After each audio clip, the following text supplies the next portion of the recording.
This animal food bank in Berlin helps pet owners in need. It has provided them with free food, pet supplies, advice and medical care over the past 10 years. Also in den letzten 10 Jahren haben wir einen sehr großen Anstieg der Nachfrage zu verzeichnen, was halt einerseits daran liegt, dass immer mehr Leute in die Bedürftigkeit gekommen sind, also arm geworden sind, aber andererseits liegt es auch daran, dass halt die Kosten, um ein Tier zu halten, gestiegen sind, sei es beim Tierarzt, sei es bei den Unterhaltskosten für Futter und sonstige Dinge und natürlich auch die Lebenskosten für die Herrchen und Frauchen selber. Ne? Also wenn Lebensmittel teurer werden, Strom teurer werden, bleibt halt einfach von dem wenigen kaum noch was übrig und da fehlt es dann halt auch beim Tier. Holger is a pensioner. He often comes with his dog Chanel. Also wäre schade, wenn sie nicht mehr da ist, weil wir haben also in den 13 Jahren, die sie ja alt ist, ja, vieles gemacht und sie freut sich, wenn wir auch mit dem Auto unterwegs sind, dass sie aus dem Fenster gucken kann während der Fahrt, auch wenn sie, das macht sie ja heute ja auch noch, trotzdem sie blind ist, aber sie weiß genau, aha, da ist Fenster auf, bis dahin kann ich rausgucken, ne? Und von daher hat man eigentlich gar nicht so viel mit den Tieren zu tun, sondern halt eher mit dem, was die Tiere bekommen sollen. Aber gerade an den Ausgabetagen, wenn halt die Leute hierher kommen mit ihren Hunden, hat man halt schon den Kontakt. Und ja, das ist halt auch, was das Ehrenamt hier ausmacht, dass man sowohl für Tiere als auch für Menschen was Gutes tut. For some, their pets are just as important as members of family. Für mich ist es sehr wichtig, einen Hund zu haben, weil ein Hund ist sowas wie Familienmitglied, Freund, Kumpel, ist immer mit einem zusammen und ein Hund ist ehrlich. Ein Hund kann dich nicht anlügen. Some users have come back to offer a helping hand. Sehr wichtig. Eigentlich sind die wichtiger als alles andere.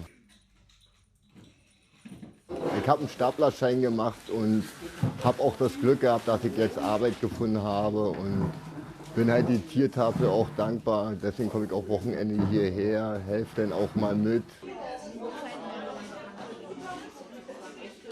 In einer perfekten Welt leben würde, da würde es natürlich gar keine Hilfebedürftigkeit geben und so eine Einrichtung wie unsere wäre nicht notwendig. Das ist nicht der Fall. Was politisch vielleicht getan werden könnte, ist, dass es halt auch einen Regelsatz in dem Bürgergeld, in der Sozialhilfe gibt, um Tiere zu versorgen, dass halt einfach die Notwendigkeit anerkannt wird, dass halt Leute, die krank sind, ein Tier brauchen, um nicht noch weiter abzurutschen. Und ja, dass Tiere halt eben keine Sache sind, sondern fühlende Wesen und vollwertige Mitglieder unserer Gesellschaft. The Berlin Tiertafel finances itself through donations, sponsorship and a huge army of volunteers.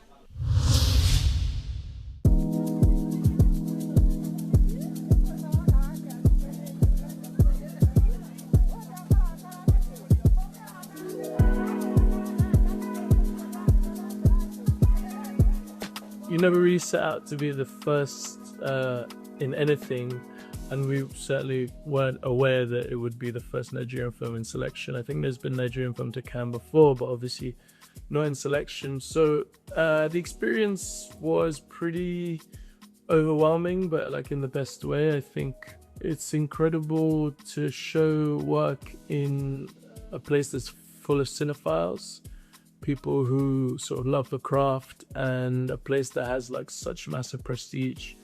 It being the first Nigerian film being in Cannes, Nigerians have really sort of like caught on to that, and representing Nigeria to me is like a real badge of honor. I'm extremely proud to be Nigerian, proud to be African in general, and I think that our stories are incredibly universal, but I think there's probably becoming an increasing market for us, for nuanced versions of our stories to travel across the world, basically. You know what? Go and wear your clothes. You are following me to Lagos today. But Mommy said we shouldn't leave the house. That we should wait for her. And why don't you stay and wait for her? You can tell her I went with Daddy to Lagos. But she puts you in charge. Hopefully, your mommy comes back before we go. Otherwise, you just have to leave a message for her. Go now. Sharp, sharp. I don't have time. My Father's Shadow is a film about fatherhood, it's about nationhood, it's about brotherhood, it's these two brothers spending the gift of the day with their father, who they don't regularly see. He takes them around Lagos to see the sort of struggles that he has to go through to provide for his family. They question his sort of absence and hold him to account. But on that given day that they're spending together, there is a big election result that gets announced and he has to get them back home. I was in Nigeria during that period, and so was my brother, and we evidently knew that something was going on from the responses of like my mother and uncles and other family. You know, we're probably a bit too young to understand the politics of it at the time, but I think in our research we realized that it was quite a pivotal moment, informative moment in the country's history, something that maybe hasn't particularly been well documented maybe up until now, and also just like a really important story to sort of tell, because Nigeria, I think, has a big part to play in the sort of growth and development of Africa in general, and even the world in general. And I think, you know, to a certain extent, it hasn't quite fulfilled that potential yet. It's had, you know, like shimmering moments of being able to do that. But I think in order to really sort of shift the dial and move things forward, we have to be able to tell our own stories in a way that's nuanced for us, as opposed to like an outside perspective. So I think 1993 holds a lot in terms of contemporary Nigerian history, and I think it's important to know what happened and who was around in that period for sure.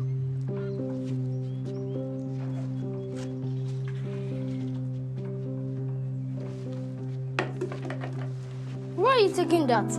All your business. I shoot a lot on film. I love the pace of shooting on film. I love the imperfections of shooting on film. I think it's a very generous way to work making a film, because you get to spend more time with your cast and crew and you get to rehearse. 2 of my 3 leads had never been in a film before, and I didn't want to put them in an environment where we can nitpick their performance. It was challenging, to say the least, because there's no labs on the continent, so we had to do like a shuttle of things going back and forth, so we wouldn't see the rushes for almost a week, so we couldn't strike sets for a week. But thematically, we were shooting a period film, so shooting on film really helped. But politically, I'd probably say I wanted to see the Lagos I grew up in on the most beautiful medium, in my opinion.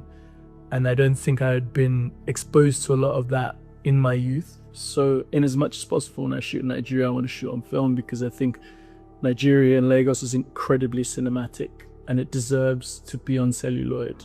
Yes, Daddy! Hopefully my Father Shadow is like breaking ground for a next generation of filmmakers to see that it's possible to do it.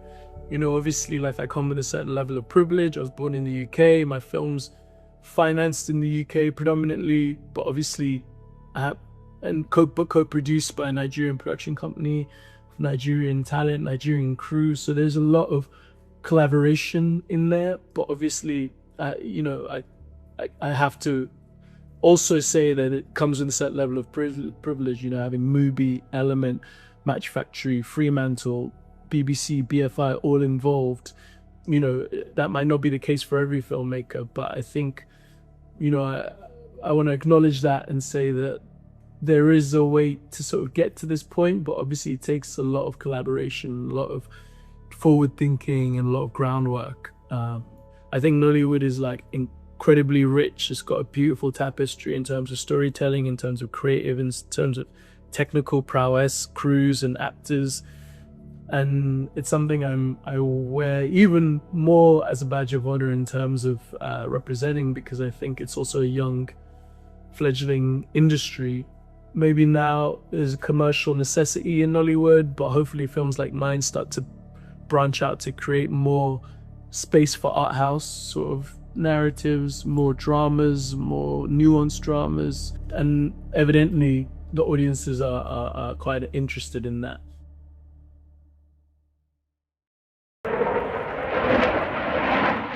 The Paris skies are once again buzzing With 2,400 exhibitors from 48 countries and 300,000 expected visitors, the Paris Air Show, the world's largest aerospace event, is back in full force. But this year, it's not fighter jets grabbing all the attention. Drones and artificial intelligence are rewriting the rules of modern warfare. With tensions erupting between Israel and Iran and Russia's war in Ukraine stretching into its fourth year, Europe is racing to rearm, and fast. In a landmark announcement, Italy's Leonardo and Turkey's Baykar launched a joint venture on Monday to develop the next generation drone due in 2026. Europe in the unmanned systems is quite behind. So first of all, I think the target is to fill the gap. Having the possibility to develop different platforms with different payloads and different weight that take off, different capability, mission capability, and to offer them to different countries, different states in Europe. That will be already a very important target in the short to mid-term. Combat lessons from Ukraine are reshaping European strategy. The EU wants full sovereignty and faster as well as cheaper production. Donc cette coopération industrielle Italie-Turquie, c'est pas une nouveauté.